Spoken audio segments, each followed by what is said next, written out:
This episode is brought to you by D2C Design, your growth partner for high-performance e-commerce. If you're wondering what's holding back your Shopify store, D2C Design offers a free consultative conversion block report.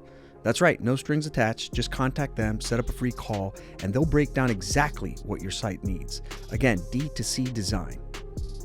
All right, my next guest is a world champion, multiple Hall of Fames, entrepreneur, father, grandfather, a living legend. Most of you know him as the world's most dangerous man. And by the end of this podcast, my goal is to get him into the one Hall of Fame that eludes him, the WWE. Welcome to the show, Mr. Ken Shamrock. What's up, my man? Oh, I like the sound of that one. WWE Hall of Fame. Let's bring it. Come on. One more Hall of Fame, man. All right, Yes, I got to ask you a question. What does it feel like to walk into any room and know you can kick someone's ass? I'd love to have that feeling. Yeah, it's funny too, because like it's in, and I don't know how other people are, but for me, it's never even a thought. Like, Yeah. I walk into a room and I don't think about those things, you know? So I know when situations break out or problems happen, I will always be the one that's trying to diffuse the situation, not actually increase it, right? Yeah. So but it is a very, very comfortable and secure feeling knowing that you're in no danger. Yeah, I mean, were you just born tough, or was that developed over time? What was that like? I know that you had a tough childhood. Yeah, I would say that I was born into a very I said poverty situation, very difficult. I know my biological mother had 3 boys, and it was we were like right in a row. It was 5, 6, and 7 years old, right? Wow. So, and then the father was never around at the time, and we were struggling to even have one meal a day. And then the way we got our toys was that we would always go through these trash cans. In this neighborhood that we were in was very much very low poverty. So we would go through these trash cans and we would find different toys or things that were just thrown away. Yeah. And we didn't have anything. And like I said, my biological mother a lot of times wasn't home because she would, back then, they call them go-go dancers. And in today's world, they're a little bit different, right? So she was gone. And then when she was home during the days, mostly sleeping. And, she did the best she could. Unfortunately, we ran around a lot and we were never really controlled. And so we kind of grew up as rebels. Wow. Street kids, and then you went in the foster system and were adopted by Bob Shamrock, right? Yeah, that's after my biological mother ended up getting with this guy who was in the military. And then we moved from Georgia. It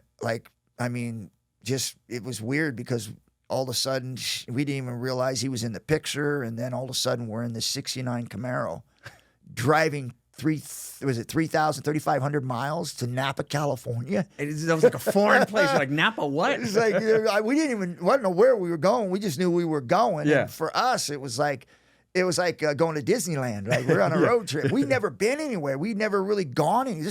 This was it. And this is when I was probably about 7 or 8 years old. Wow. So me and my 3 brothers were sitting in the back of that car, and they had this trailer on the back hauling whatever stuff that he had. And it was like every 15, 20 minutes, we would get smacked because we couldn't sit still. Yeah. And this guy's in the military and everything's done kind of, Tough guy. And we don't know him. Like, it wasn't like he slept at our house. We didn't even really know. All of a sudden, we were just there. Wow. And so he was smacking us and, trying to keep us in line. And this is a guy that's getting out of the military, hadn't been married before. Wow. And he's and I have no clue why he took this on. Because we were not good kids. Just unruly crazy. Oh, you could not. Like I said, we were getting smacked all the time because we wouldn't sit still, and we were constantly fighting with one another. And, we were just not really, again, especially going from Georgia, where we're in the hood pretty much. And there was, a lot of things we were doing that were not accepted at a young age, right? 6, 7, 8 years old. Yeah. We go to Napa, California, where this is middle class. Right. And that whole neighborhood that we went to was basically middle class. We were right next to a high school, which was Pueblo Vista. And there was a fence in our backyard that separated us from the school. And immediately within, few months, and at the time, our name was Nance, Kenneth Nance. And I remember within a few months, we had a reputation because we were fighting everybody. Because it's like we went from this one place where we talk differently, we dress differently, we act differently. And all these kids are kind of like, who are these guys? You know? Right. And it's a different color, too, because where I was at, it was a lot of African-American. Right. Then all of a sudden we go here, and it's all pretty much white boys. Right. And I'm like, I thought they were like, this is different for me. Yeah. And they were a little soft. Yeah, they started talking, and they didn't. I had a story, and I talk about this one a lot because it's really what separated me from everyone else. Because I was in a younger grade, and my two older brothers were in an upper grade, so they weren't out on the playground the same time I was. So I was there by myself, and I remember these 3 or 4 boys were talking about me. I just got there, and they're pointing fingers at me. And from where I came from, you're always watching everything with your eyes on the ground. You're not staring anybody in the eyes, and so you're just kind of visually looking at everything. And I got on the playground. The first thing I did was find a wall. And I put my back against it and just sat there and kind of watched everything. And pretty soon, these guys started pointing fingers at me and started laughing. And next thing they started walking towards me. And I'm like, okay, here we go. Because where I come from, it's like not the same. Right. So they walk up and they start talking and they're laughing. And as all of a sudden the guy's looking at me, what do you think, you're tough? I mean, and I don't remember all the things they said. Yeah. But I just remember they were making fun of me and literally asking me if I thought I was tough. And I'm thinking, I never said a word in my head. I'm like, this guy just keeps talking. And then so I'm thinking to myself, I'm trying to find out who the alpha male is, the one that's the leader of the pack, and I'm going to drop him. And I'm like 6 or 7 years old here.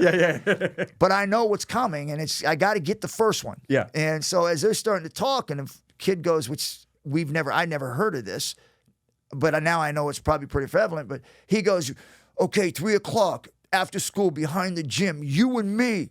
And I'm just thinking to myself, okay, what's he saying here? Are we fighting? And he goes, we're going to fight. The minute he said fight, I hit him. Dropped him. I started kicking him on the ground. And I'm waiting for a punch to come this side or this side, and then I'll throw my punch that way, but nothing happened. So as I'm kicking him, I look up, and the other guys ran. Like they never experienced a kid. But in my head, it was like where I came from, man. That's how it went. Yeah, you like, listen, I'm not going to meet you at 3 o'clock so you can get more friends to show up. Right. You say, let's go, we go. We go. And let me guess, no one messed with you after that. After that, I fought that guy 2 more times after that. Because he was literally the other tough guy in the neighborhood. But I was just from a different world. I mean, even though he was one of the tougher kids in school. Yeah. And I got to jump on him. Yeah. He was still a tough kid. No question. We fought, and there were times when we did fight, we went even. Yeah. But that one time I don't think he expected me to drop him. When he said, we're going to fight, meet me after school. I said, nah, there ain't no waiting. But it's just like I said, the atmosphere was much different from where I came from and where I was into, whereas everything just felt like it was like on pause. Yeah. And for me, everything had to happen now. And I was not a good kid. Like these kids all had families and everything. And I just now I got a family. I got a daddy. I got a mommy. We got a house. We got food. We got everything, right? But it still wasn't comfortable. There was a lot of violence in our house, a lot of beatings in our house. So, I mean, when did you like know that you could harness this and like use it as a tool? Because you were an athlete, not just fighting. You were a football player and a wrestler. Well, when it came to the anger stuff, that wasn't really like I understood how I was doing it. Yeah. But at a very young age, and I think a lot of the things that I did was because of the anger and frustration and hate that I had towards life. I was able to unconsciously, because I was a good athlete, I was moved into wrestling. I was moved into Pop Warner football. Right. And I excelled at all these things because I was so angry. I just wanted to hurt people. Yeah. Whether it was wrestling or football. You gave me the green light to hurt somebody. Yeah. Because it was within the rules. Right. And so that really helped me propel a lot of that anger and frustration into something positive. Yeah. But it wasn't enough when I was a kid because there was no really support at home. Things were broken all the time. There wasn't a strong relationship. Wasn't a lot of leadership as far as parental leadership. Yeah. I remember I ended up running away. I ended up getting stabbed when I was on the run. What's that story? I heard Yeah. that story. You got stabbed when you were like 10 or 11 years old, 10, right? 10 years old. I was living out of a car 4 or 5 blocks from where the house was. And I was robbing stores. Wow. And I was robbing kids of their lunch money by knife, switchblade, not switchblade, a lock blade, a flip blade. And I would go up to these kids because I wasn't in school at that time. And I would grab them and put a knife to the throat and say, give me your money, which was their lunch money. Right? So I got strong arm robbery. When I finally got caught, I got stabbed behind a 7-Eleven, got into a fight with some kids that were from another neighborhood, me and a couple of my buddies, ended up getting stabbed, ended up in the hospital, and I was handcuffed to a bed when I woke up because I passed out with the blood that I lost. Wow. So I wake up at 10 years old, I'm here and I'm handcuffed to a bed waking up. And I tell people this too, is like that was, even though at that moment it didn't feel like it, but that was the best thing that could ever happen to me. Really? Because it put me in a position to where I had to be accountable. Being locked up, going through these group homes, it put me in a better situation than I was, because the one I was in at the home I was living in and being on the run really was no guidance and there was no structure. And it just kept leading me down the path that would have probably ended up me being dead or in prison. And so this gave you the structure and how to harness this talent you had, but this anger. And then when did it all start to come together that you said, I think I can make this a profession? Because in the 80s and 90s, this UFC thing wasn't around. And you said, hey, I might be able to do something here. Well, it was a process too, because first of all, I had to, and as a kid, being in that situation, most of the time it doesn't end well, right? Because you keep going. The problem with the system is that the system, when you break the law, they put you in juvenile hall, and the juvenile hall places you with a home or whatever they choose to do. But when they do that, they're basically placing you into a place, in most cases, not all, that don't care about you. All they care about is they're getting paid for your body to be there. So they're getting money for you being there. And then there's a guidelines of rules that you have to follow in order for you to be able to do your time, whether it's in a group home or in a borrow work camp. You're doing your time, and when you do that time, they send you back to the same situation. So it's like a revolving door. Nothing changes. Right. Fortunately for me, was that I did go through a lot of these different homes, and I ran away from them, and I ended up going back to what I was doing, stealing and robbing and doing all these other things, and I got caught and I got sent back into juvenile hall, and they put me back into another system, and then same thing would happen about 3 times over, except for the one point where they sent me to the Shamrock Boys Home. That's at 13 years old. That's where it changed for me, and this is where I thank God, because there's not a lot of kids, probably over 50% of kids don't get that opportunity. To be able to be with someone who cares about trying to figure out the problem with why you keep going back into juvenile hall. And a lot of that has to do with the home life and the environment that you're living in. You're going back there all the time and expecting a different result, which is stupid. It's not going to be different. And fortunately for me, Bob Shamrock took an interest in who I was and saw that I had great athletic ability, and that was the way for me to with guidance would be the best way for me to be able to take that anger, that hate, that frustration, and vent it into sports, but teaching me the structure and with the stay in, whether it's in sports or life. And there's a lot of lessons that I learned during there, but one of them was really about playing within the rules, and those rules apply in life. You've got to understand what those rules are in every situation. In football, late hits, all those things that go. In wrestling, they're different. And in life, they're different. You have to understand what the rules are. And once you understand that, then you can stay within those rules and play as hard as you want. And so for me, it really was about understanding how I could live life with the anger and the frustration that I had with the situations that would present me at times with people being disrespectful or people wanting to fight, or different situations that I didn't prior to that I didn't handle properly. I just lit people up, where it's just going to get you in trouble. Right. And so I had to learn how to do those properly. Yeah. You know, and I remember even at the group home, we had 18, 19 kids there at a time, and if somebody had a problem, right. Bob Shamrock, who then became my dad, would say if both parties were willing, in most cases when you're in that system, you're not going to say, I don't want to fight. Right. You'll go get your butt kicked, but you're not going to cower. Yeah, right. So if you both wanted to go, we had this pit that was dug out in the backyard that he would throw gloves on and say, go at it. And it was like then way before time, if you went to the ground, it didn't stop. We had gloves on, and you could beat them on the ground. Like this way before that, right? So this is... They would never allow that today. No, and they wouldn't allow it in the group home system, but he did it anyways, because there was really nobody was going to say anything, because everybody was like, yeah, this is the way it should be. Right. And so he would say, go in, if you guys got an issue, and you go in there. And we had fights all the time. Guys would jump in there, and they duke it out, and then once it was over, there was a whole different way of that ending. It was... Instead of one guy kicking another guy in the head and walking away and, you know, and not saying anything, it was literally one guy would win and they would stand in, because all the boys were watching and everybody was watching, and he'd serve popcorn and Coke and said, let's go. They literally hugged one another when it was over. Like, and they were probably tighter than ever. They were tired, but there was a respect that was gained in that moment. Yeah. Even though the other guy may have won, there was always, in most cases, it was settled. Right there. And this is in a really, really weird time, too, because you're thinking group homes don't let that stuff happen. No. But we were doing it, and he was allowing it to happen if both parties were willing to go at it. Wow. And we had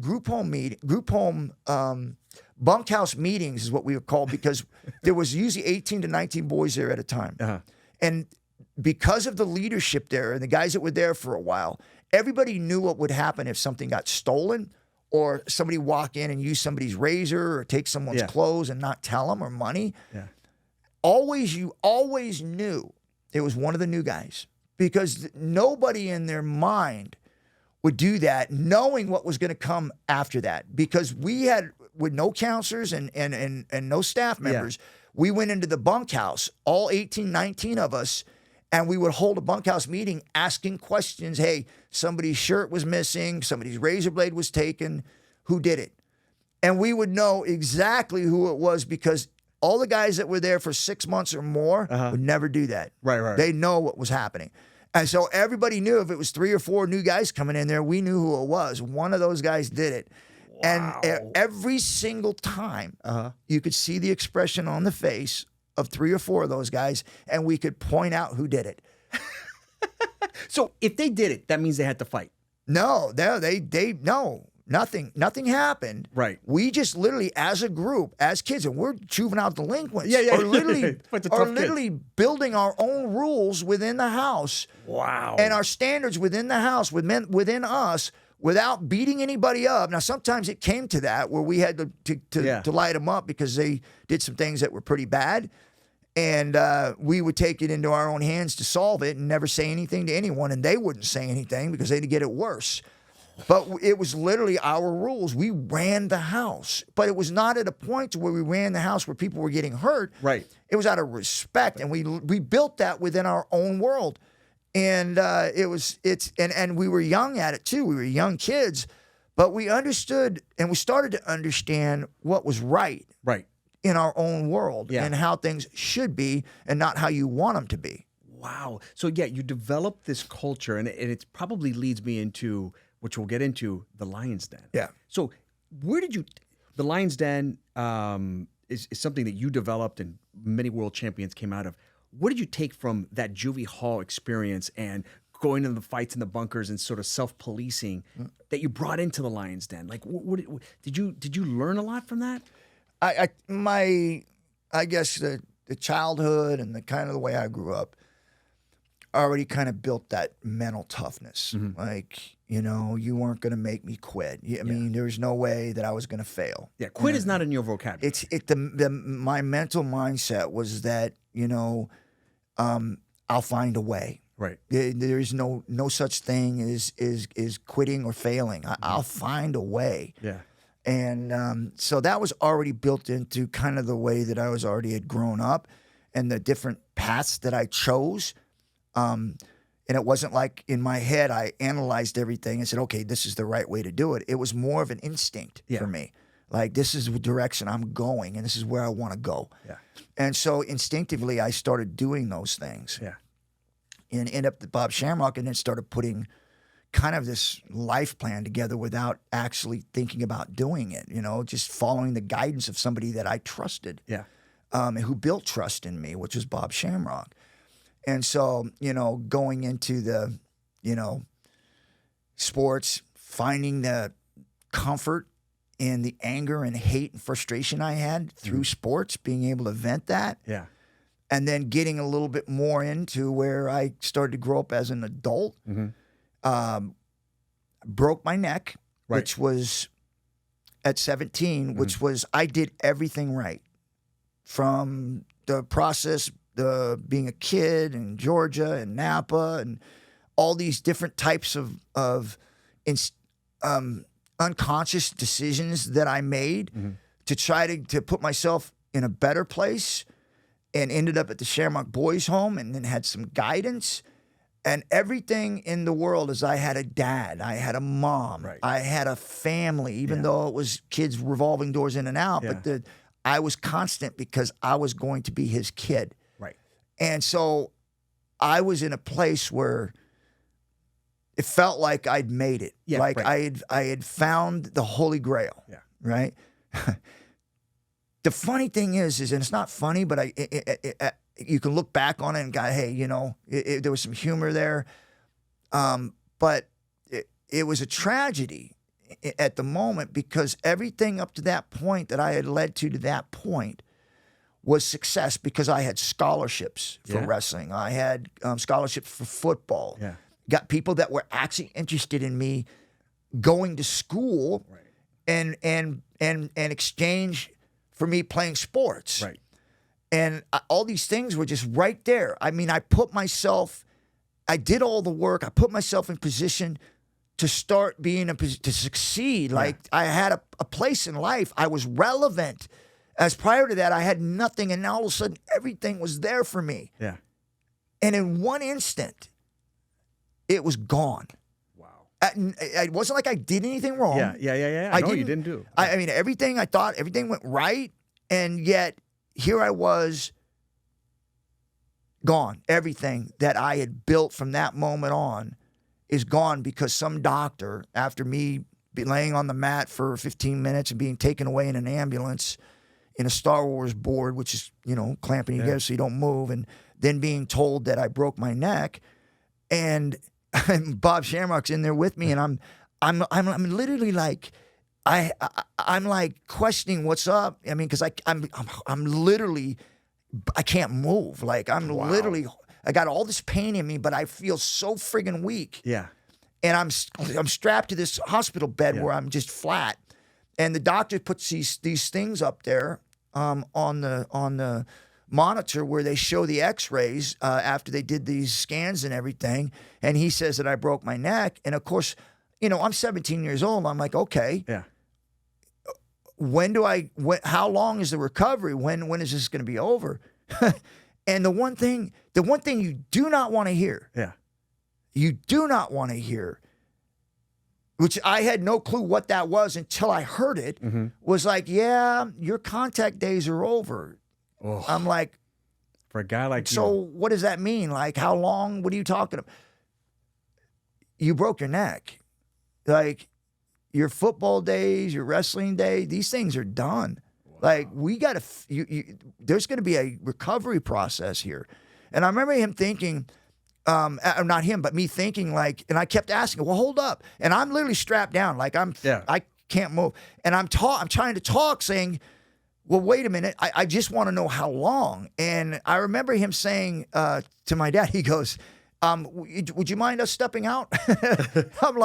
I'm in my head, I'm like, hell yeah, I mind. Yeah. But I'm like, whatever. Like, so they go out and they talk, and then my dad comes in, and he's trying to explain it to me, right?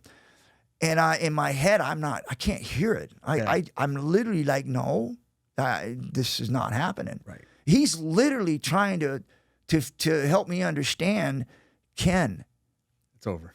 Your contact days, your neck is not going to be strong enough. Even when they fix it, you're going to have risks of anything, paralysis.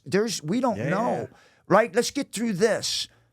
And I'm like, and I even to this day, I don't know all the things he said, but I know that it's partially more of like, this is serious. We let's get through this. Let's get you back on your feet. Let's see where we go from here.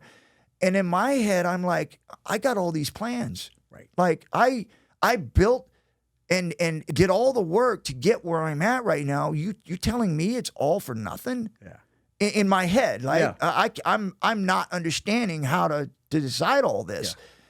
But I'm in and at no point through all of this process did I ever throw out the idea, what they were telling me. Did I ever accept that? Right. Ever.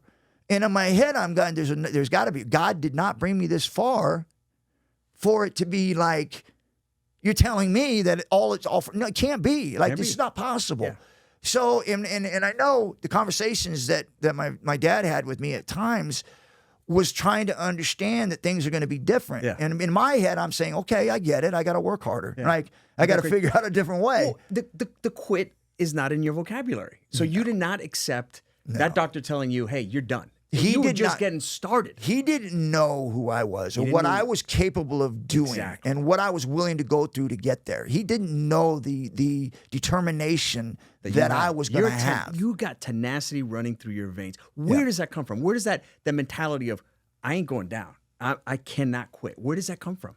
I think that it's something that you're born with. Yeah. I mean, again, and I don't know because I don't know the experience of others. Yeah. But I know that this is something that wasn't taught to me. Mm-hmm. This was something that it's instinctively I had within me. Yeah. That there was nothing that could stop me when I put my mind to it. Yeah. I mean, I may run into obstacles like breaking my neck. Yeah.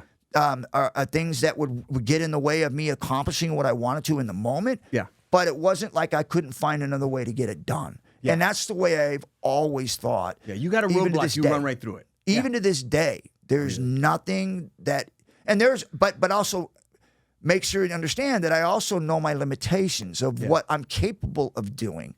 If you tell me I'm going to, I go to tell myself, well, I'm going to try to be the smartest man. That's not happening. Right. That's just not my mentality. Right. But you tell me that, listen, I'm going to compete with people physically and whatever it is, I'll find a way to be successful. That's just me. As you get older, you start understanding more limitations come into play, which become more difficult of you succeeding in things that you want to and things you like. Yeah. But you also, with me, I start figuring out different ways for me to be happy and successful at things that I love doing and that I'm capable of doing. You recover from this, you go on to play some college football, and then you go to Japan, right? Yeah.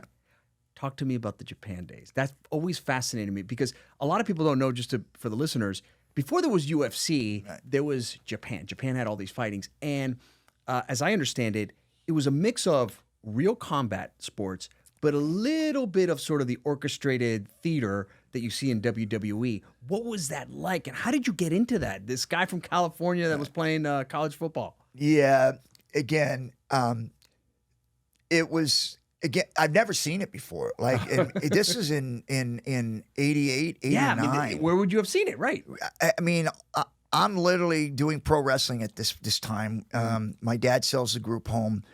I've got a young boy, baby boy born. My wife.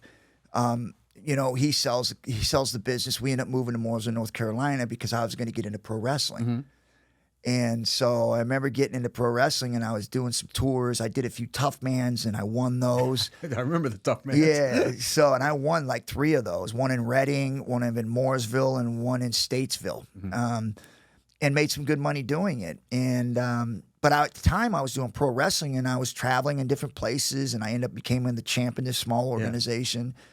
And then we brought these other wrestlers that would come in. Well, one of the wrestlers that came in, I ended up making friends with them, and then he ended up staying at our house because he was from Florida, Malenko. And so I invited him to go ahead and stay at our house, and cost him so much money and traveling on the road. And so he stayed there, and then he introduced me to UWF, which was what they called hybrid pro wrestling. Okay. So he showed me a tape of it, and I remember watching this tape, and I was like, what is this? What are you talking about, Russ? These guys were open hands smacking one another. But like hard. Hard. Full on, they could knock them bam, out. Bam, bam, bam. And then they would kick. They had these shin guards and knee pads, and they would be kicking. And then they would take guys down, and they would suplex guys. And then when you get them into these different holds, they would either grab the ropes or they would tap them out if they weren't close enough. And I'm looking at this going, this is insane. Like, this is the most awesome thing I've ever seen. And like, he's like, yeah, man. He says, my brother and myself, we got this gym, and we train fighters. We send them over to Japan, and they do over there. And I was like, how can I do it? He goes, nah, man, are you serious? Because nobody knew me. Right? Yeah, right. So he goes, no, seriously, that's just legit. These guys go after one another. Even though the ending's predetermined, they still go after one another. And I said, sign me up. He goes, you sure? And he's like, kind of like making fun of me. And I was like, send me, bro. Whatever I got to do. Yeah. So he sends me. For this. He sends me to Tampa, and I go to their gym. They put me through these tryouts. I destroy everyone. I mean, literally, because my background, I had wrestling. Right. And then I was a street fighter, so I could punch. And so I just destroyed the guys they put there. And I was like, this is it. And I was cocky. Yeah. And so 48 hours later, I get a call from this guy named Sammy Saranaka, who was the booker from USA to Japan, saying, hey, you did those tryouts. We would like to bring you to Japan and have you work with some of our young boys. I was like, sign me, let's go. Because I'm thinking, there's no way these guys could be better than the ones I did, right? Right. So I get up to Japan, and I fly in. They pick me up from the airport. They bring me straight in, not to the hotel, but straight to the dojo. What? We get out, we walk into the dojo, and they say, okay, get dressed. You got your gear. And I say, yeah, get dressed. I got these suitcases. So I'm like, I just got off a plane and just flew like 14 or how many hours it was. I get dressed, and I got my gear on. And so I'm walking in there, and I'm starting to warm up. And then I see these two kids out there that are younger kids, and they're warming up. And he goes, Sammy goes, because he spoke English, he goes, you ready to go? And this is like, I'm like, wow, okay. This is what I do now, right, to people. So I go, yeah. So I go with this first guy, and I roll with him, and I pretty much dominate him, wrestling and all that, just, no striking, but just wrestling. So and I'm dominating him. He's trying to do these different things, and I'm smacking him off. And then I go with another guy, and it's about 20, 25 minutes. And I go with another guy, same thing, right? Just grab maybe a minute rest. So I go to him, and I'm just kind of, rocking him. And as I'm rolling with him, two other guys walk in. And, obviously I know who they are now, but then I didn't. But when I saw the tape, there was the two guys, which was Funaki and Minoru Suzuki. And they were young boys at the time, but they were already fighting. Yeah. And I saw him walking. I remember I recognized him. I'm like, as I'm rolling with this guy, I'm saying, I know. And all of a sudden it clicks. It's the guy's on the tape. Yeah. And so I'm rolling, and I'm like, dang, that's pretty cool, And so I finish up, and Sammy goes, okay, good. And I'm thinking, all right, cool. Just probably a half hour to maybe 40 minutes or something. And I'm like feeling pretty cocky and like, okay. So he's patting me on the back, nice job, good. And he goes, oh, you think you can go a little more? And I was like, I'm thinking the other guys, yeah, send them in, man. So he calls over Funaki and Suzuki. Oh, you guys, Mr. Shamrock, they call me Wayne, which is my middle name. Mr. Shamrock. Maybe you guys, you trained together, and they were all like very humble, like, oh yes, like they were like almost cowardly, and I'm like, afraid of me, man, because I was pretty big, and so the first one comes in, which is Minoru Suzuki, and he's small, like at the time he's a 185 pounder, and so I go with him, and I take him down, and I'm mauling him, and the next thing I know, I'm waking up. It's like, what? I'm looking around, and Sammy's like, hey, you okay? And I was like, what happened? He choked me out. Wow. He literally, as I was grabbing him and throwing him around, somehow or another, he got my neck, and I don't remember, and I just woke up. It was like, wow. And so, and I'm just embarrassed. Right? Yeah. So he goes, "You okay?" And I said, "Yeah, I'm fine." He goes, "You keep going." I said, "Absolutely." So I go after him again, and he slams me in an arm bar, a heel hook, and I'm fighting. I'm not screaming, but I'm fighting out of it. And Sammy's looking at me, going, "Oh, you give up?" He goes, "I'm not giving up." He goes, "No, it's okay. Tap. If he gets a tap, I'm not tapping. I'm not giving." He says, "No, it's okay." And I'm like, no. So they're literally putting it on me, and it hurts, but I'm not letting them know it. Yeah. And the whole time they could have hurt me badly. But they're just, I wouldn't tap. You wouldn't tap. And I didn't understand the concept of training with this, right? So then Suzuki gets done with me, and Funaki comes in, and he destroys me.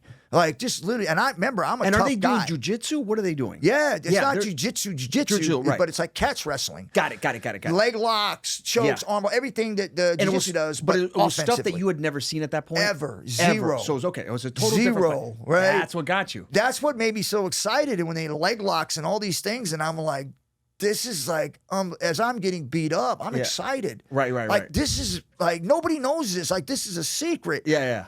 And I remembered after I got done, I was very disappointed because I got thrashed. Yeah. And I've always been dominant. I mean, I don't think I've ever actually gotten beat up on a one-on-one situation where I fought somebody. I'm always usually on top. Yeah. And this was the first time that I had got handed my ass. Really? Yeah, and literally by two dudes. Two smaller dudes. One smaller than me. Funaki was as big as I was, not muscularly, but almost same size. But at strength-wise, I just stronger than those guys. I was just dominating, but yet they always got into position to get me, and I couldn't stop them. And it was humbling. And I remember when I got sent home, and they were like, "Yeah, no, good job." And I'm thinking to myself, "You guys are just, you're patronizing. You're patronizing, me, right. And I was just so mad because I was going to get sent home embarrassed, and these guys are like done with me. It was probably 3 weeks after I came back, and I remember Malenko and them asking me, "Well, how'd you think you did?" And I said, "Bro, I stunk. I could not believe what just happened to me." Yeah. He says, "I want to learn more," because I wanted to go back, and I said, "I want to learn more." And then, you come up anytime you want, man. You can train, do whatever you want. We'll get you back there. I get a call 3 weeks later, and it's Sammy saying, "Hey, how'd you like to have a fight?" And I was like, "What?" I was like, "Huh?" I just literally got beat the hell out of. Yeah. But what they saw, which is kind of how I do my thing now, was they weren't looking for me to have skill set. They were looking for the toughness.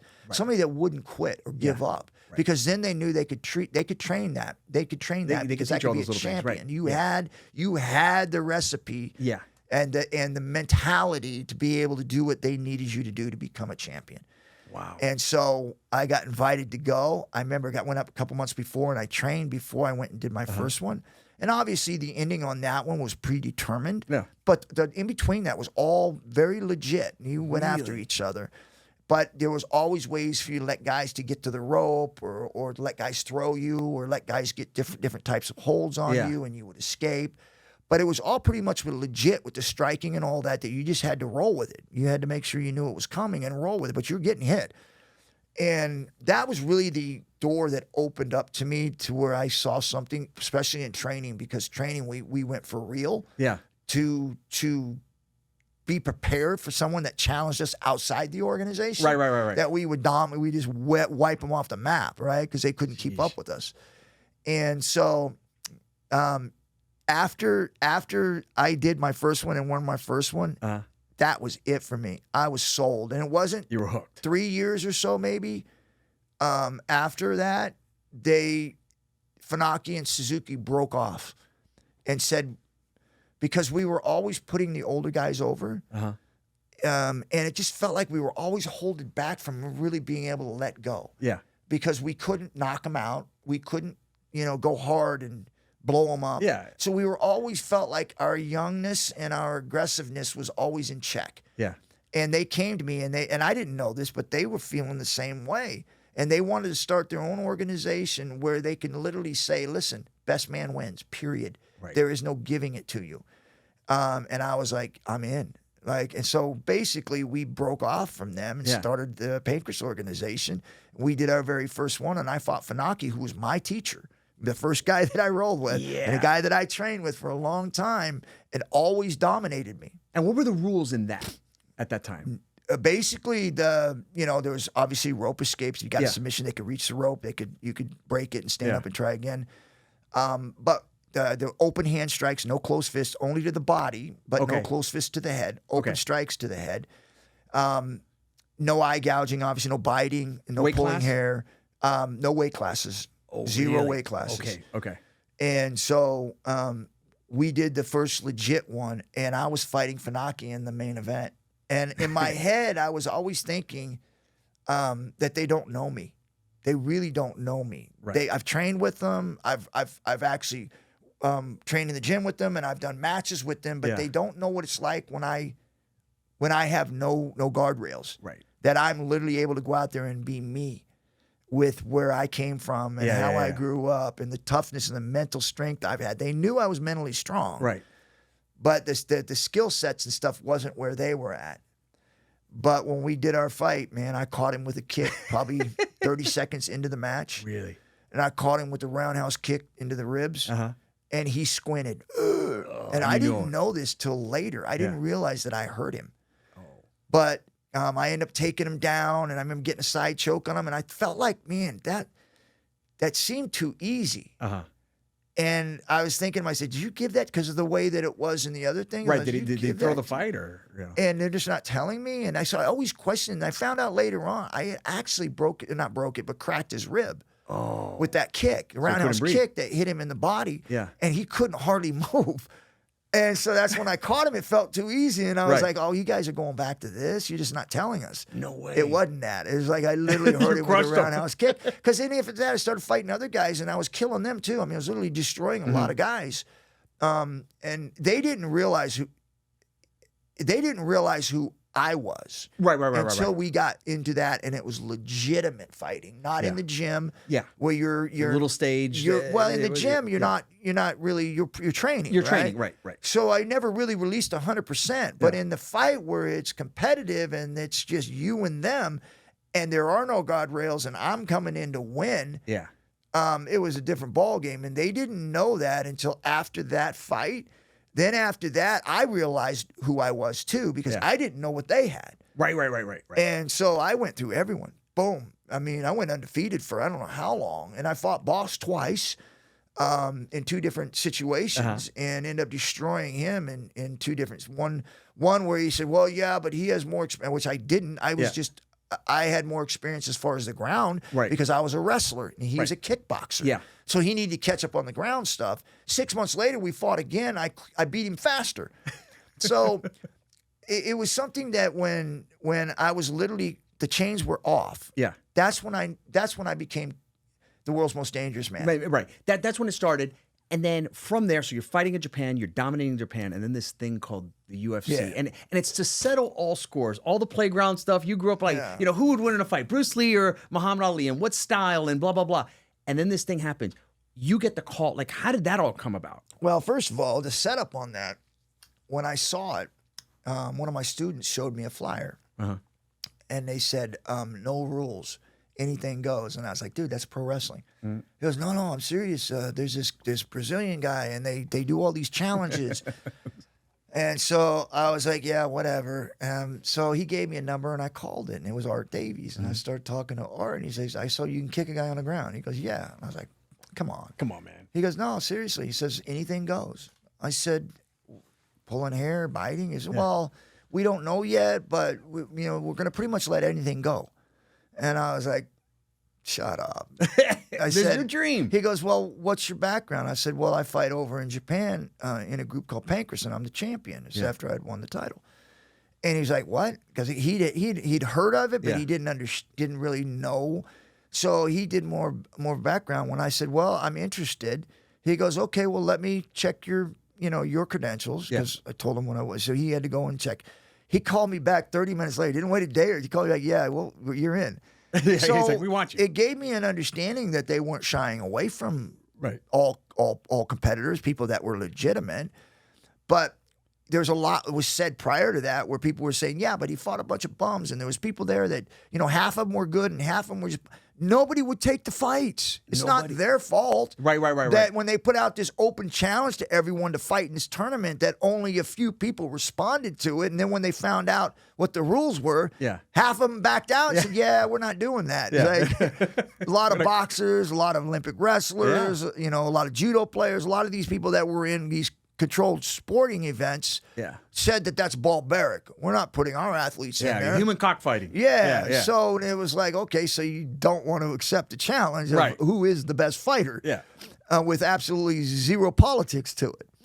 And so, I accepted. I said, I'm in. I want to do it. And it created some little bit of conflict because I remember showing Funaki and Suzuki. I said, I want to do this thing. And they were like, yeah, well, I was representing them. I was the guy for them. You were the guy. But in my head, I was like, I'm destroying all these guys. Yeah. Cocky, nobody could, touch me. Yeah. And I did all kinds of these different tryouts and fought guys who came in, were Olympic champions or did this or that. And tough guys, and I beat them all, like in tryouts. I was like, come on, I'll take anybody. So no one really ever got to a point to where I was ever in danger. Yeah. And here's this tournament all of a sudden, and you got a 180-pound guy standing there, 6 foot. Yeah. Who's like supposed to be good, and their family's putting it on, and I'm like, and I see all these other guys that were coming in. There was some that were legitimate, and there was some that had been way past their prime. Yeah. That were getting, but they needed to fill a card, and these were the ones that accepted. Yeah. And so I remember jumping in there, and I was like, dude, I'm doing this thing, and I literally thought I was gonna cry because my skill set, wasn't like I had years of it. It was 2.5 years of experience that I had in this grappling thing. And I walked into a really, really dumb situation because in my head, I felt like I was the best. Right. But yet I didn't understand this thing called jujitsu. Right. Right. And I had no clue of what it was. And I remember seeing all these guys that were doing it. And there was one guy, which was Gerard Godot, who I thought, okay, that's the guy that has any chance with me. And his only chance is to land a punch. And I felt pretty comfortable that wasn't going to happen. Yeah. And so I remember the tournament started and everybody was doing their thing. And Hoist is walking around in his gi. And I'm thinking, what an idiot. Who walks around in their gi? This kid's in danger, man. He looks, and he was young. Right? Yeah. He looked baby faced. Yeah. And you're looking at him going, this kid's going to get hurt. Right. What's he doing? And I'm like, I hope he fights me because I'll at least let him down easy. Yeah. Yeah. So I go, he's going to fight Gerard or Kevin Rozier or some of these guys that are just animals. They're going to crush. They're going to kill you. Yeah.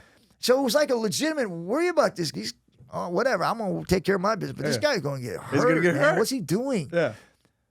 And then, obviously the show starts. There's like 3 days prior to the event. They don't have the lineup yet. Like, we don't know who we're fighting. We don't know who's And who. there's no tape on any There's fighter. zero. You're going to get a step in the ring. You're the first time you even see this guy. There's zero information on anyone other than maybe what they did in the past. Yeah. But you're just like, okay. And you would fight all the fights that night, right? Like one night. One night. And then you go, like, if you had a broken hand, you had to go to that. You fight with a broken hand. You're fighting, man. Oh, you're fighting. So there's no stopping. Yeah. And I remember, like, watching everyone, and I was like, my ego was just like, dude, I'm gonna win this, and I'm done. I mean, I'd never seen anything like what they were saying, other than what I was doing in Japan. But there was rules. Yeah. Here they're saying there's no rules, no biting and no eye gouging. But yet, if you do it, they ain't stopping the fight. They're just gonna fine you. Well, you're only getting $1,500 in the opening round. Oh my God. And these guys got all these dojos and businesses. Yeah. They'd lose more money by trying to fight by the rules and lose rather than break the rules and win. And win. And go to the next round, right. So there were no rules. It was, like I said, it was crazy. And then to actually see Hoist do what he did with Art Jimerson was a perfect setup for all of us because we watched what he did to Art and we're like, dude came in with a glove. I mean, like, why don't you just hand him the fight? It's a street fight and you boxing gloves? Yeah. Like, what's wrong with you? But it was a perfect setup because then the next one is like, I mean, I go in and fight Patrick Smith, was probably one of the other ones besides Gerard Godot that was legitimate badass. Yeah. And I remember taking him out pretty easily. But it was crazy to watch Hoist when he started working these other guys. And then what he did to me, which was humiliating for me to go in there being shredded, 198 pounds in great shape, tough as shit. 180 pounder guy, looked like he just was born. Yeah, right. Right. And then all of a sudden I'm in there and I'm taking him down and I feel like I'm having my way with him. Like there is no resistance until the same thing happened to me with Suzuki, where I literally are being choked going, what just happened? Well, I think that was the beauty of that thing where it's just like, all these badasses come, and then the guy who takes them all out is this everyday guy. I mean, he looks like he could work here. Baby face, 180 pounds, not even that muscular. He's wearing the gi, and you're like, this is the toughest guy in the world. And then he changes the sport. It's. I mean, what was the prize money for that first one? $50,000 if you won it. Oh my right? God! But the crazy part was that it was genius. It was genius. It was genius. Yes. And the confidence that you had to have with Hoist, to be able to go in there and beat all these guys that would rip your eyes out. Yeah. Like they won't follow no rules. If they had an opportunity to hurt you, they're going to rip your throat out. Yeah. And you bring in Hoist Gracie instead of, Hickson or Horian or some of these other guys. He wasn't even the best one of the family. No. Yeah, that was the whole thing with the old man. He sent him, right. Yeah, it was literally the style that these guys had presented over the years, which was truly self-defense. Right. It wasn't meant to be an aggressive style to where you go out there and you just beat people up. It was literally meant to go, hey, leave me alone. The aggressor keeps getting more aggressive, puts them in more danger. Right. And that's what I think the hard part for someone like myself and for other guys to figure out is that it wasn't necessarily that what we were doing wrong. It was the way we were going about the fight. It felt like the more that we pressed it without having the knowledge of what it is they were doing, we were putting ourselves in danger instead of making them come to you, which is what I did to him in the second fight. Right. Was basically stayed in his guard and said, no, you're going to attack me now because I'm not falling into your traps because I don't have enough knowledge to stop it. Right. So I literally just flipped the script and said, this time around, I'm going to press on you. I'm going to wear you out. I'm going to punch you and I'm going to make you attack me. Right. And that's exactly what people looked at that fight and said, man, that was slow and boring. And it was meant to be that way because I didn't have, and that was the one thing is, even though I got beat, I remember looking at it and going, how do I get better? Because that's never going to happen to me again. Right. Ever. And I remember they never did. And I remember thinking to myself, the only way I can is by making sure that I understand what just happened and how it happened. And I remember going through that whole process, even training with the Machados to try to figure out how this works. And it literally was about you trying to force yourself without having the knowledge, force yourself out of the guard into trouble. And so without having the knowledge, I felt the safest place, which was to stay in the guard and make him open up and have to attack me because then I could just use my hands and punish him whenever he would attempt to try and open his legs for a submission, armbar, leg choke, any of those things. And I would just pound on him. And the minute he clamped, I would drop back down and push on his belly.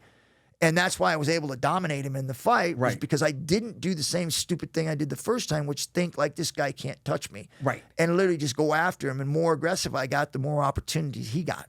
Wow. So you just had to reprogram the way you fought for the second fight. I had to step back and look at it, really look at it without being mad that I lost and look at it and go, why did I lose? Yeah. And it literally, without having the knowledge, the understanding of how to pass a guard, to be able to get yourself in position to be able to do damage to them other than in the guard, I had to stay there because I didn't have enough time to really truly learn everything that they were able to do to you while you were trying to pass the guard. So I felt like in that short period of time, which is now what they call ground and pound, and Mark Coleman made it famous, but really I developed that. I literally said, I'm not moving from here. I'm going to stay here and I'm going to punish him until he's the one that is the aggressive and I'm able to capitalize on his mistakes. That's brilliant. Where did you come up with that idea? Yeah, I just came up because I'm watching the fight. You're watching the fight this year. Yeah. I can't pass his guard without endangering myself, even though I'm big and strong. Yeah. And I'm bigger than him and stronger than him. And conditioning-wise, I was in better shape than him. Right. I couldn't really do all the things I wanted to do because the more I tried to pass the guard without having the actual proper technique, I put myself in danger all the time. So I just told myself, I'm going to sit there, and I trained that way. I'm going to sit in his guard and beat on his ribs, even the little punches and the knees, and then every now and then go to his head, headbutt him.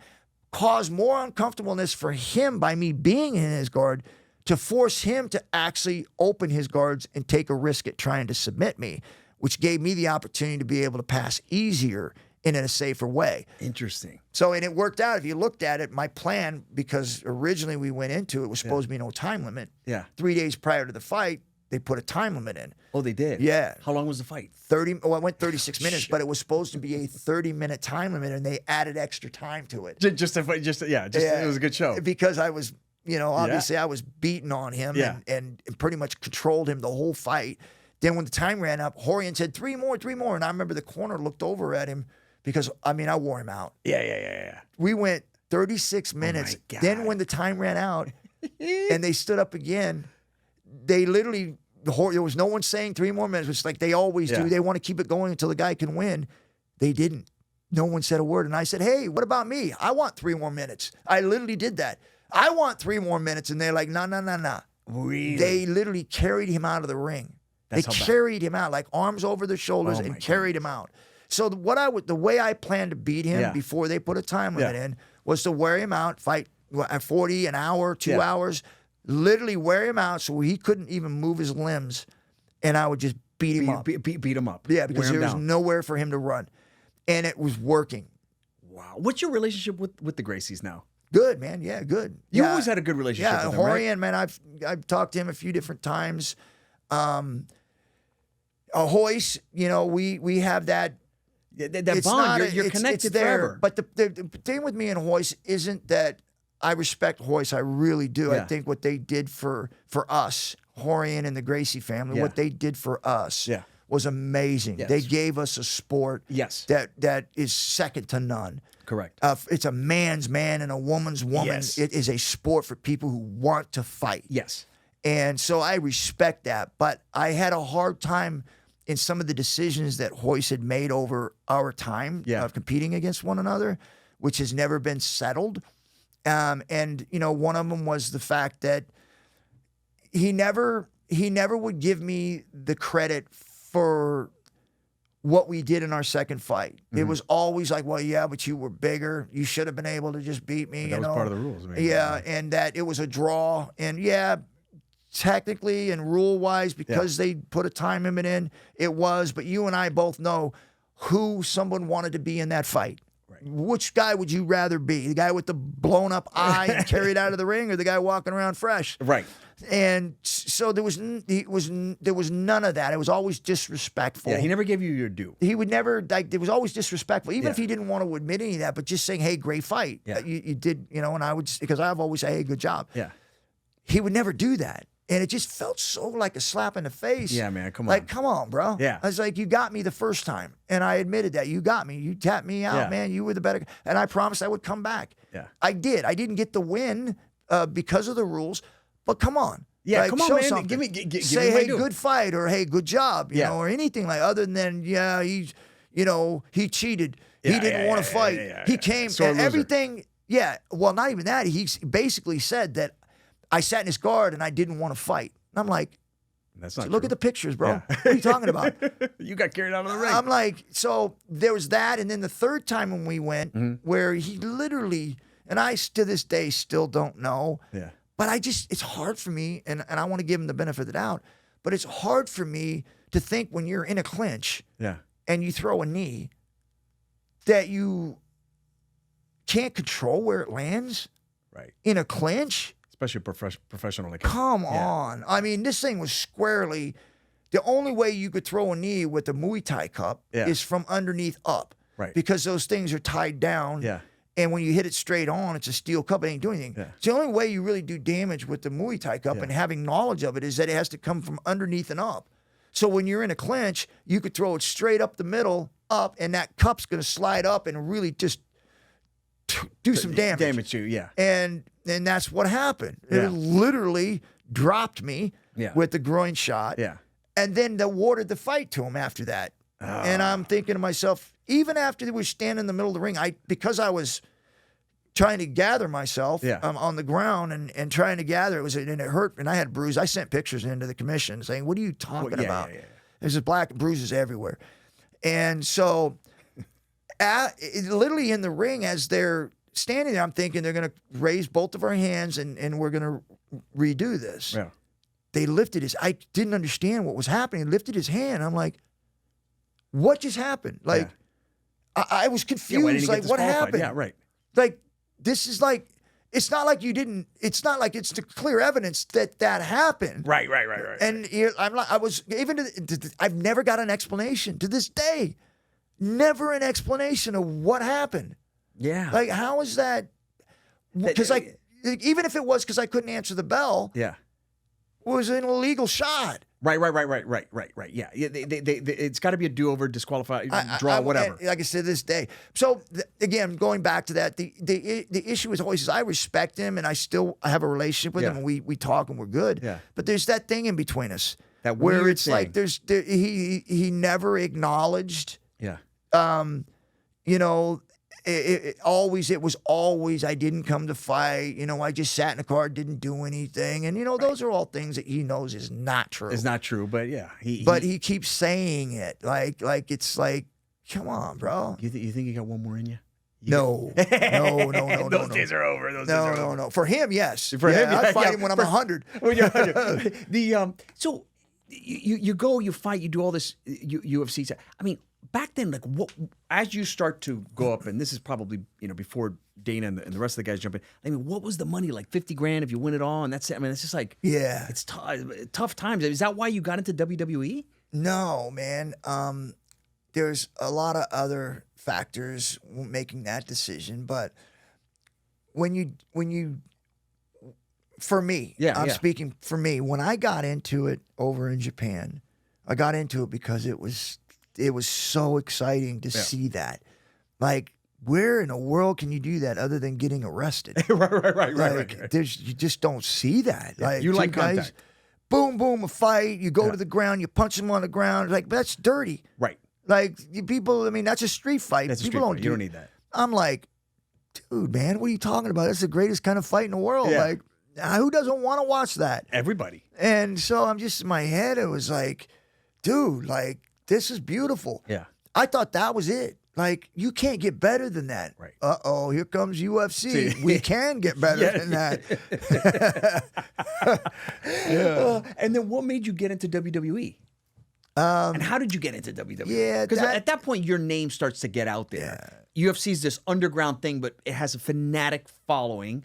And then what? And then they recruited you over. Vince McMahon called you, or what? What was that like? Well, I mean, I developed a brand, Ken Shamrock, the world's most dangerous man. Yeah. I mean, I fought everybody. You know, I beat all the top guys, at least in my generation thing there, along with Hoist. You know, so I was literally at the X Factor. I think in '94, I was the fighter of the year, number one fighter in the of the year. So I kind of reached that level, like whereas I had this Lion's Den, I had fighters that were champions, you know. So everything was like I had built this brand that was this big, massive, but it wasn't at a point to where it was like some celebrity movie actor or something like that, where it was mainstream. Right. And, you know, not that I was looking for that. Like, a lot of things I've done was more unconsciously trying to drive myself into a better situation. Yeah, right. And so I remember that there was contract issues. My agreement was coming up, and I was supposed to get more money. And there was a lot of this fighting going on with John McCain, That's right. He wanted to outlaw it. Politician. Yeah. And there was a lot of push, but I think not necessarily, which is with most politicians, it's not necessarily something they believe in, but it's something that would get them out there in the public's eye. Right. So of all things to worry about. You're worrying about the UFC. Come on, man. Yeah, so this has started to gain some exposure. And so McCain jumped into it thinking that, you know, he would be this guy that would come in and speak on behalf of, you know, safety and keeping the public, you know, safe from all these barbaric shows. But what he didn't realize was that he didn't understand the kind of people that were involved in it. Right. And so I remember getting on to a pretty massive show with him, debating these these fights, and he was going on talking about how dangerous it was and someone could be killed. And I was on there with Bob Meyerowitz, who was the president and the owner of UFC, and John McCarthy, who was the referee, in his own right, was very, very, very intelligent human being. We got on there and we started talking with some of these guys that would talk about how barbaric was and people could get killed. And I remember as I got my opportunity, he says, I got a chance to speak. And I said, Mr. McCain, I said, you know, it is dangerous. And I think in every sport, whether it's football, boxing, firemen, you know, military, wherever, there's just danger with jobs that you do, right?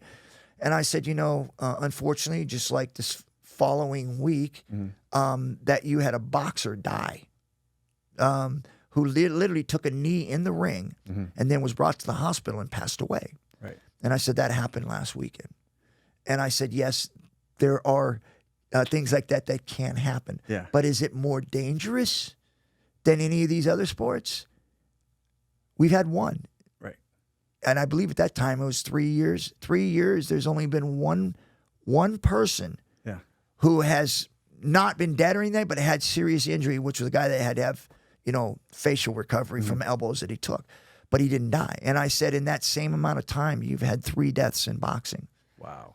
So and it's literally like, I don't know what to say. Shut the show down. It's but you know, there's like, there was a showstopper. Well, because it's a lot of the repeat hitting in the head is the boxing problem, and you guys, you know, I mean, your bodies are going to be, you know, gone to shit, but the reality is you're not getting that repeat hit in the head that causes all the long-term damages. Well, and again, I know that we'll cover it later on, but it's like, you know, people look at the visual as being the tell-all, and it's not. Yeah. So when you look at boxing, and they got these gloves on, and they're hitting one another, and then you look at the UFC at that time, you look at it and you go, man, that UFC is brutal. Brutal. But you're taking less damage. Correct. In a UFC fight, in a 3-round fight, in 3 minutes or 5 minutes, whatever it was, you're taking less damage than you would in a 12-round fight with boxing gloves and all the training that goes into those guys being able to get prepared to fight in a boxing match. Correct. They're taking so many more shots to the head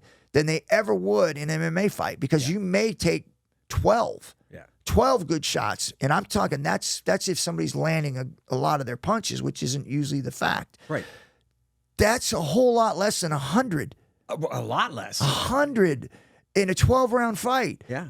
And so the amount of brain damage that you take in one of those is so much more dangerous than what you see in a sparring. Same thing when you talk about a bare knuckle fight. Right. And the way that bare knuckle fights go, people are always in their own mind are talking about how that visually, that is so brutal because they get cuts and they bleed and all these things. And visually it looks, I mean, just brutal. Right. But when you talk about medically, the amount that your brain bounces off inside of your head with bare knuckle as opposed to boxing is triple the amount in boxing. Right. And the other thing is the fighters, so I've gone to boxing and bare knuckle. One of the things I noticed, right, when boxing, you're just jabbing. This, you got to save your hands because you could break your hand, right? So there's less punches. Now, they're devastating punches. The decisions are usually a knockout. But that's it. Like, you're getting 1 or 2 shots in. Like, again, it could be bad, but boxing, it's like 12 rounds of that. It's brutal. All right, so back to wrestling. You get involved in wrestling. You got this brand. You're the most dangerous man in the world. Walk me through the wrestling years. And specifically, you have a special relationship with The Rock. Yeah, it was. I remember getting a call, and it wasn't just anybody that called me. It was Vince McMahon. First, there was this promoter from Canada who actually reached out to me first because there was some things floating around how they wanted to bring someone in. Vince has always been good about the climate in the world. What's popular? What's popping? Yeah. And so obviously, you know, UFC and these organizations started to grow around the world, and it was becoming popular. And I was the number one guy at the time. And at that time is when I was telling you that there was some financial difficulties because I wasn't able to work out these contracts that I was supposed to get. My agreement, which was something that was not guaranteed, but was talked about that I would get. Yeah. You know, if, you know, obviously the sport had grown and I'd get more money. The sport didn't grow. Right. They were constant. I mean, it grew, but the money they were taking in was going out the door on attorneys. Regulation BS, yeah. Every single city we went to put a fight on, they went through a whole trial to get it legal. And it was a constant fight in every city to host these fights. And so they were spending a lot of money on legal fees. Yeah. And it took a hit. And unfortunately, Bob Meyerowitz just wasn't in a position to be able to give me the money I needed to sustain this world that I built with, the training, the group home that I had opened up, the fighter's house, and then, of course, all the gyms, the boxing gym, the weight gym, and the grappling gym. So it was a lot of finances I had each month to keep all this going. Right. And these were promises that I had made to fighters, to group home kids, to my family. Yeah. This was and in the gym, obviously, so that we were able to train. And I had to make a decision at that point in time, and I'd already been very successful. Yeah. To chop all that off and focus on me and my career, or to keep that all going and shift to doing something else. I didn't know what, but I had some ideas. And I was obviously thinking about Japan, maybe going back to pro wrestling there. Obviously WWF, because my dad was a huge fan and he made a suggestion, why don't you try that? And I was like, we'll see, I don't know, we'll kick that around. And so it literally came down to like, okay, I'm going to keep everybody else going. Yeah. And I'll come back to it because I believe that in a short amount of time, this thing would all get fixed and they would be able to pay me what I needed. And so I remember having a conversation saying, I'm going to move on, but my guys are all still there. They're all still going to do their thing. We've got the gym, the Lions, and everything's going to go as it is going now. I'm just going to step away for a bit, and I'm going to do something else. And I remember I started putting out feelers. And I got an agent in pro wrestling and started making these inquiries over in Japan and here with WCW and WWF. And I think probably 10 days into it, and I was stressed too because I'm like, man, did I make the right move? I couldn't have kept everything going. No. So I was like, and then 10 days into it, I get a call and it's Vince. And he's like, we'd like to talk to you. I think that we might be able to do some business. And I was like, hey, man, I'm definitely open to it. What do you have in mind? Of course, I knew wrestling. And I was just like, okay, I'm not going to go in and get, build your guys. This has to be a plan for both of us. And I went and visited him and sat down with him. And they laid out this plan and the robe. And I was like, dude, I'm going to go to WWF. And I'm getting put over. Like, this is, I'm in. And so Vince actually brought me into that, I believe it was a Monday night show. And I ran into Farouk and all them. And I got to have my first appearance on there and getting in their face. And people went nuts. And they were all like, who is that? And then all of a sudden they find out. And so I remember I had done, I don't know, maybe 2 or 3 calls to try to find places that I could go to start kind of getting at least something there. And and I forget his name, but it was an agent from Canada who suggested that Bret Hart would be a great place for me to go. Right. Because their style is, the shoot style. Where they because his father had his own little lion's den, right? That's historic. That's legitimate guys that could twist you in a knot, right? Yeah, like real tough guys. Yes. So I thought, well, that would be a good place for me to just kind of go and do well train. in these dens. Yeah. And so I remember getting a hold of Bret. Bret invited me, actually, and said, we'd love to have you up here. And so I said, I'm coming. Yeah. And I remember went up there, and I stayed there for a while. And I started working out with him. And that was probably the best thing for me because the one thing that I got from that experience was that He literally said, you are Ken Shamrock. You are already the person that you don't have to bring a character. You don't have to bring anything but you. Right. You take what you do and you put it into wrestling. And I was thinking to myself, that ain't gonna work. Yeah, Like, ain't gonna work at all. so I worked out a little bit, and I started to understand a little bit, as I was, and Vader came in, and I worked with Vader too. Yeah. And I remember thinking to myself, like, how does this match? How does it mix? Yeah.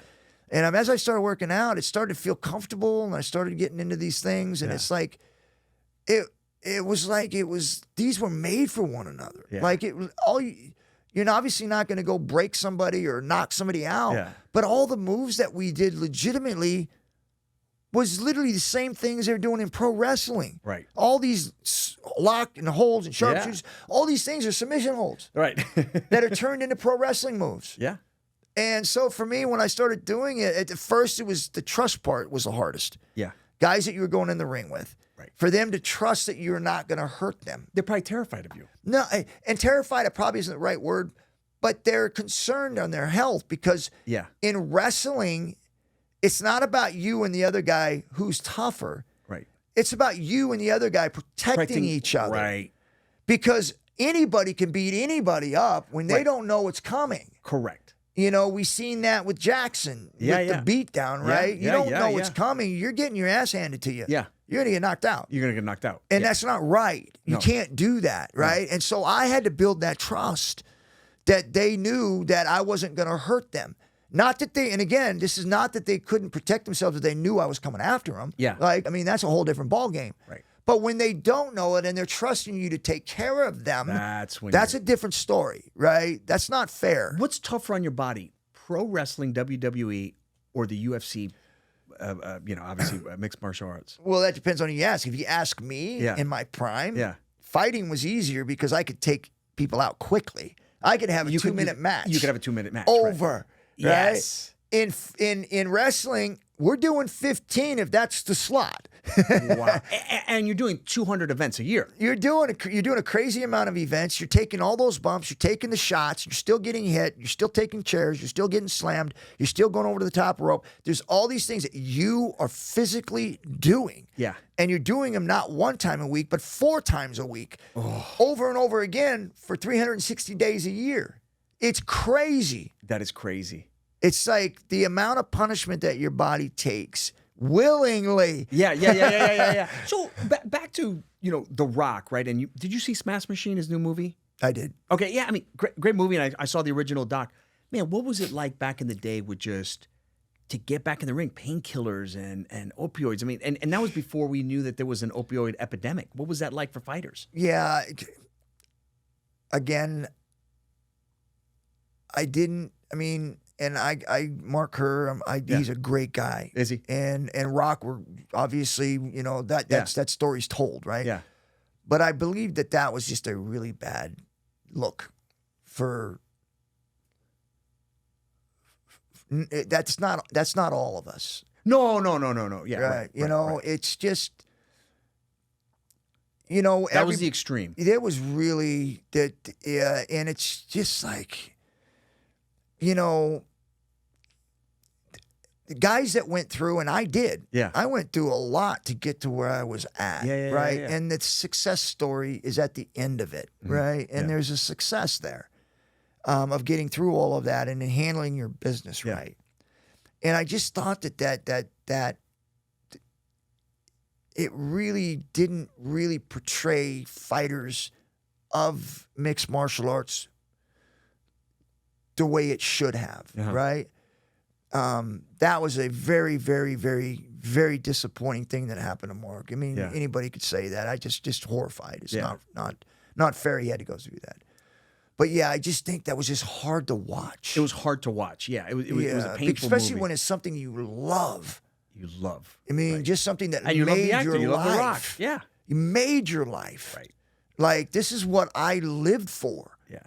And yeah, man, and it's just, and I think in some cases, and in Mark's case, it gave him an opportunity. Yeah. That wrestling didn't. It seemed wrestling was done, and then he had an opportunity to do something else. Yeah. And it gave him that opportunity to do that. Unfortunately, those things happened. Yeah, to and his him. body was falling apart. And there was a I don't even know what the word is, but it wasn't a confidence. There was no confidence that you just gone. Yeah. And it's a shame too, because that's all in your own head. Right. You know, because Mark was a beast. Beast. I mean, Total tough there guy. was nothing weak about him. Right. When it came to his physical ability. Yeah. It was all his mind. Yeah. Like, and his mind took over his body. Yeah. And it's just, man, I wish I got a hold of him, you know, because Yeah, I could have just got his mind right, and he'd have been just nobody would have touched him. Nobody would have touched you. So back to WWE. What's your relationship now with Triple H and even Vince, who's probably behind the scenes? Do you have a good relationship, or have you partnered with them? What since you've left? Because I want to get you into the Hall of Fame. That's my goal. I don't know. I mean, that's my honest to God truth, is I don't know what that is, because I was never really close with Triple H. You know, Because he was a lot younger than you. Yeah, he wasn't in. Was he? I'm not sure. I don't know what his age is, but he was there before me, and he had done really well. And him and China had done really well in that organization. And I came in, and you know, I was able to succeed in my time there. But yeah, and again, I never really had a lot of conversation with him. Right. So, and to this day, I still don't know. I don't think there's, like I said, I don't think there's anything. You know, we've had our differences and things that had happened, but that's normal. But as far as I know, I think we're good. Yeah. But like I said, I don't know why we wouldn't be. I mean, like, it's you're a pro nice wrestling. guy. I mean, it's you're pro a tough wrestling, guy. It's pro bro. wrestling. Yeah. I mean, like, come on. It's like people lie all the time in pro wrestling, man. Come on. That's part of pro wrestling. Part of pro wrestling. But no, seriously though, I don't think there is. Yeah. I don't. And again, I've always said this: being in the Hall of Fame is something that obviously everyone who competes at a high level wants to be. Yeah. But that doesn't mean you're necessarily. It's not something that you're owed. Right. And so if it doesn't happen, it just doesn't happen. And there's a lot of great people that are in the Hall of Fame. Yeah. There's a lot of great wrestlers. And what those criteria are for me to be in there, you know, I think I have them. Yeah. Obviously, you know, you go into an organization and you're able to change that for the better, and you have a good career. You had a great career. You're, you know, with the people that have been inducted into it, you would think that, you know, the credentials are there because, you know, if you look at pro wrestling, people always, you know, they argue the fact, but then when I point it out to them, they're like, oh, yeah. I go ahead and look it up. But there was never, before Ken Shamrock, a tap out. A tap out. Yeah, you're the, by the way, there's a bigger picture here. You're the bridge between, look, they've merged. They bought each other, right? Right. And I think, in a weird way, you're the first step of that, right? Yeah. You are the crossover star that went from UFC to WWE. They both grow in popularity. They're global sports. And then they get bought, and they're part of the same company. You were a bit of that bridge. You're that lineage. This is why you need to be in the Hall of Fame. I'm starting the campaign tonight. All right? Well, there's definitely this connection that's really doesn't have anything to do with other than me being involved with both and being a superstar in both. Yeah. But yeah, I mean, you look at it way back when, no one ever would have thought, even myself, like struggled with how does that fit until it fit. Until it fit. And then you're like, wow, this is cool. And then everybody else started following, right? And being able to see where all the submissions are coming from now, whereas I did that first. Right. You know, with these types of moves coming from the organization, a big organization like that, being able to merge the audiences. Yes. So yeah, and it was fun to do that. But again, like in my mind, it's like I don't expect them to think they owe me anything. They don't. It's on what they believe or whatever the board believes that people deserve to be in, and what that is. That's them, right? Yeah. The only thing I can say is that I had a very, very I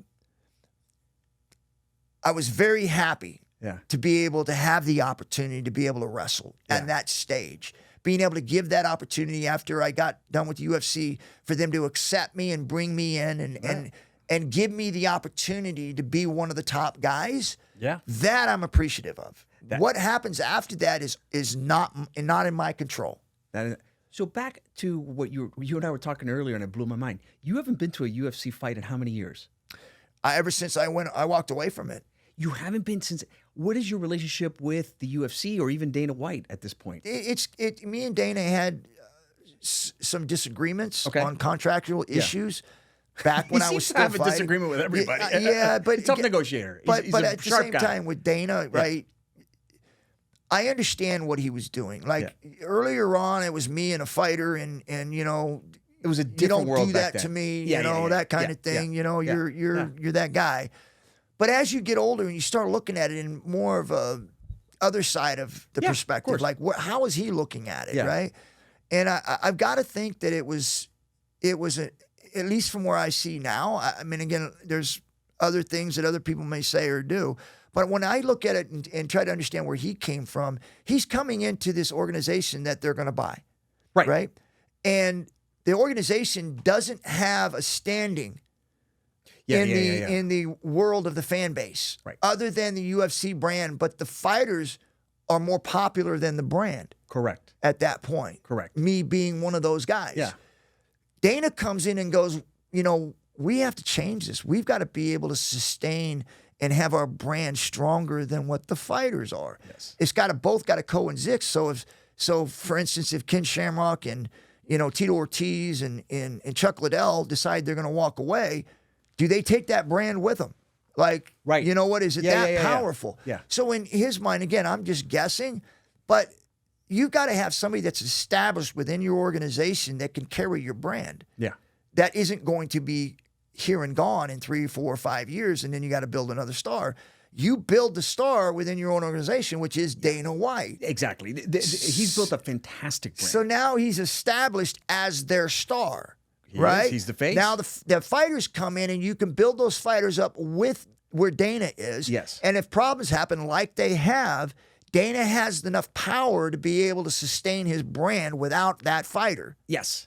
And that's kind of where, when I looked at it, tried to understand why there was so much attention on building him instead of the fighters. He is the most powerful commissioner in sports. Yes. When you think of that. Don King. Yeah, Don King with boxing. I mean, these guys are big brands, and they're fantastic executives. All right, a couple questions before I let you go, because I know you're a very busy man. Take me behind the scenes of the Lion Den. I've always wanted to know, like, what was that like? The stories are crazy. The camps were wild. Like, what? Walk me through just what was it like to be in the camp? Yeah, you know, the tryouts were the most brutal part, right? And I got that from, you know, boot camp, Marine Corps boot camp. I got it from the Japanese organization in which I put myself through. They put me through. And I came up with the tryout because, one, I didn't have any place to train. Yeah. So I would come here and there's no way you could do boxing and wrestling together. So I had to figure out a way, and I just said, I'm going to start my own gym and I at least have bodies. Right. So I originally, when I first did it, I would do it the way that I did when I went to Japan, is that I would physically try them out. I would beat them up for 30 minutes. I told them, come in, you got to last 30 minutes with me. And there's some tough guys, right? Yeah. Guys would try out, and they're like, oh, I can do that. I would go with him. You know, 5 minutes in, 10 minutes, they're done. They've never, ever had to do that. Right. So I'm wearing them out. I'm beating them up, bruising them up. I mean, I'm beating them up. Yeah. If I put this on film, they'd arrest me, right? Because the guys were just laying on it. I'm smacking them in the head, and I'm telling them to get up. Get up. The minute they wouldn't get up, I said, you're done. But if they kept getting up, and I keep knocking them down and submitting them and standing them up again and knocking them down, and they did that for 30 minutes, and I mean, it was brutal. Yeah. Then I could train them, because I knew they would never quit no matter how much pain they were going through. I knew, because I put them there. Yeah. And I literally developed that through my experiences with Japan, the way they beat me up, and some of the boot camp and how they broke them down, and then they built them back up. Right. And I watched how that worked and the respect that you had with everything that was involved in that process. And so I felt like that was the way I would start guys out. And then I would have less guys coming in, wasting my time and quitting. Yeah, right. So I did that for the first couple months, and then it got to a point to where I remember my brother was the last one I tried out, because he had gotten out of prison. And I remember my dad said, hey, we're going to take him in. And I said, cool. And he wanted to be a fighter. And so I You beat the shit out of him. I beat the crap out of him. And it was necessary because, again, he came out of prison and, there was this attitude that had to change, and it worked, right? And the same thing, as I started going deeper, I realized my name was getting too big. Right. And that I was a target. Whereas there was going to be lawsuits that would happen because of the way that these tryouts would go. Guys would, when they leave, they were like, they were, most of them were like appreciative and knew what they had to do to come back and do it again. But there were some that were going to try to sue me because because I mean, I'm telling you, you couldn't put this on film with what I was doing. I would look so bad. But it was the only way that I knew that if they passed it, that I knew they wouldn't quit on me. Right. Because if they put themselves through all of that for 30 minutes, they ain't quitting. They ain't going anywhere. Yeah, well, I mean, the results speak for themselves. I mean, how many champions did you have? I mean, 70% of these guys all won a belt. And I think there was one guy out of 5 or 6 years that we did these tryouts. Yeah. Only one guy lost his first fight. Jesus. One. And that was because the guy caught him with the punch right out of the gate. Yeah, and that happens. Yeah. So, the proof's in the pudding. Yeah. We've lost that, right? Yeah. As the Lions Den progressed, obviously I backed out of it and we started doing more of the physical trainings like carrying rocks up hills and bear climbs and push-ups and squats and all these things for 8 hours in one day that you were constantly beat down until you couldn't lift your legs or arms, and then you had to spar with somebody fresh, with another fighter who would constantly keep knocking you down. Yeah. And you had to keep getting up. It wasn't me. It was someone else. Yeah. And the success was undeniable within that world. And everybody knew when a Lions Den came in, they knew they were not going to get tired and they were coming after you. And so that reputation was built because of those tryouts. We're trying to bring that back again. Yeah, so tell me what you're up to now. You're bringing back the Lions Den. It's basically, Lions Den Returns is the name. And we already shot our first one, and it was hugely successful. It was everything I expected it to be because I was already doing it prior. Yeah. But now we're in today's world, and it was kind of like, how are these guys these fighters that are going to come in to do these tryouts, knowing it's Lions Den Returns, they know the history of it. Yeah. How are they going to do in the world that we're in today? And this was one of the only times where I ever brought guys in that nobody quit. Nobody quit. Nobody quit during the 6-day tryout. So we have hope that there's still tough guys out there. Dude, they're there, and they understand Lions Den Returns because all these guys that came there knew what they were getting into. Wow. And they all went through all of this, and it was brutal. And so we had these guys, the 4 guys that actually made it to the fight, the last day on the fight to win money. Man, it was, and it's coming. We'll advertise and do all that when those fight. But I'm telling you, it's the best fights you've seen. Awesome. It was unbelievable, the heart determination after these guys trained for 6 days, and then at the end of the 6 days, they had to fight one another. Jesus. It was with 1 day rest after all that brutal training.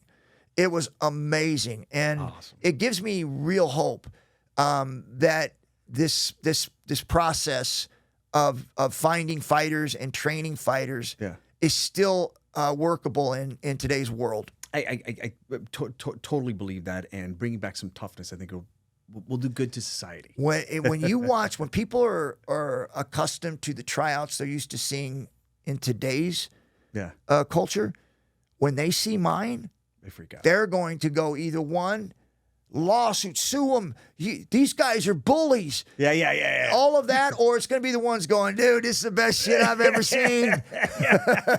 I think this is going to be a huge hit. You're also involved in bare knuckle boxing, correct? Yes. Talk to me about that, and how's it going? Yeah, obviously the tryouts and all that, we want to make sure that, we're not literally doing the boxing organization, but what we're doing is we're managing fighters. And so when we do these tryouts and we put on our fights at the end, and the guys that win, we give them an opportunity to sign with us so that we can then go to different organizations like BKB and BKFC and all these other ones to be able to get them fight contracts, because now we have built them someone that actually has a following through this reality show.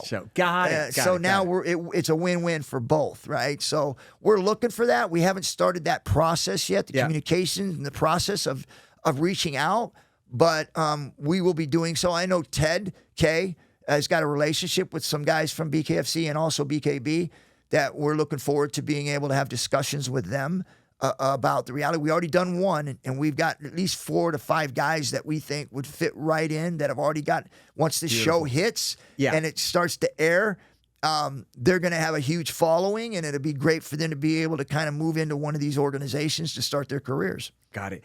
Okay, quick couple things on the internet that I want to confirm with you, and then I got to let you go because I know you're super busy. Did you have a heart attack during a fight? It was, I'm not, and again, that's what it felt like, but I think it was a, I don't know, and it sounds so like weak, but I think it was like a panic attack or something like that, because it felt like that, and I just seen all these white spots, and it wasn't like I got hit or anything like that. I was literally dominating the fight, and then all of a sudden I just started seeing these flashing, and it's kind of a long story, but I'll make it short. I had been going through a divorce, and I was trying to prepare for this fight, and then I had 4 kids. Yeah. One of them was a young infant, my daughter, and then my 3 boys. They were young, 7, 8, 9 years old, and my daughter was 3. Yeah. And was dropped on, and I had a 2-bedroom apartment with 2 other fighters living with me, and I wake up to a knock on the door, and my kids are there. Oh. And so, I don't want to get into all the details, but she went into a hospital, mental hospital, because there was some issues which she needed to do, and there was no problem. But those kids got, all of a sudden, that was there, and I was not prepared. Right. And those kids are everything to me. Like, those are my kids. Yeah. And so it wasn't bad. I mean, I willfully dropped my training to less and less to make sure I was there for them. There's no way that was not going to happen. Yeah. But I went into that fight with all of that. Your mindset was somewhere else. It was really, really crazy, because it was like there was no way that my kids were going to not have what they needed. Yeah. And I went into that fight without really, really training for it. Yeah. And I had all of this on top of me too. It was like, I'm gonna have to buy a house. I've got to all this stuff, right? And so there was these plans that were being made where I was living, with these fighters, and I was training, and I would go and see my kids, and everything was like perfect the way it should have been, even though it wasn't, a family. The things that happened, they just were the way they were. But it was like, now all of a sudden it flipped overnight, and now I was the sole responsibility for them. Like, there was no back and forth thing. It was just me. And that's when my priorities changed. My priorities were my kids. Yeah, and affected you in the ring. Ken, I could talk to you all day. For the world's most dangerous man, you're an awfully nice guy. Where can people find out about you? Where can people follow about? Because I have a feeling there's so many more chapters in this story, and the best is yet to come for Ken Shamrock. Where can people find out about you? Yeah, that's one thing I think, again, and I'm ignorant with that stuff, so I would just splice this in with what these guys give you, Ted and JP. Because, I follow you on IG. You're great. Yeah, because I don't even do those. Like, I mean, I do my own texting and my platform, Ken Shamrock and all that, and I do that. Yeah. But when it comes to the all that other stuff, man, you're not hard to find, my man. You're not hard to find. Yeah. Well, thank you for doing this. I greatly appreciate it. You've had an amazing career. Like I said, I could talk to you for another 2 hours. Yeah. We're going to go to a fight tonight, so to go to a fight with you is going to be awesome, man. Yeah. And thank you. Well, we don't want to forget about Britton either, man. Oh, yeah. So real quick. Yeah, Britton, man, wow, what a talent. 5-time BKFC champion. Yep. Unbelievable bare knuckle fighter. She's so accomplished at what she's been able to do. Kind of the same thing where, rough upbringing, but she's pulled herself up, and she's a tremendous athlete. And now she's still, obviously fighting and defending her title, but she's also now looking into other directions, wants to work with us, help us push bare knuckle. Yeah. Bringing maybe girls in now and doing a reality show with girls. Good. And so there's another branch there. And then there's also now she's wants to follow that path that I went with pro wrestling. Wow. So we're looking to do that. We've hooked her up with Malenko, Jody Malenko, and so we're going to see where it goes. And so right now, it's the beginning process. We don't know really how that's going to work out because it's the beginning process. But everything that I've seen of her, and I've hung around her for a little bit, she's got all the tools. She's got it. She's got all the tools to be very, very successful. So we're excited to see where that goes. Awesome, man. Thank you for doing this. Yeah, appreciate you. Take care. Once again, I want to thank our sponsors, D2C Design, your design firm for anything related to Shopify, e-commerce, and your website needs. Again, you can find them at d2cdesign.com. Thanks.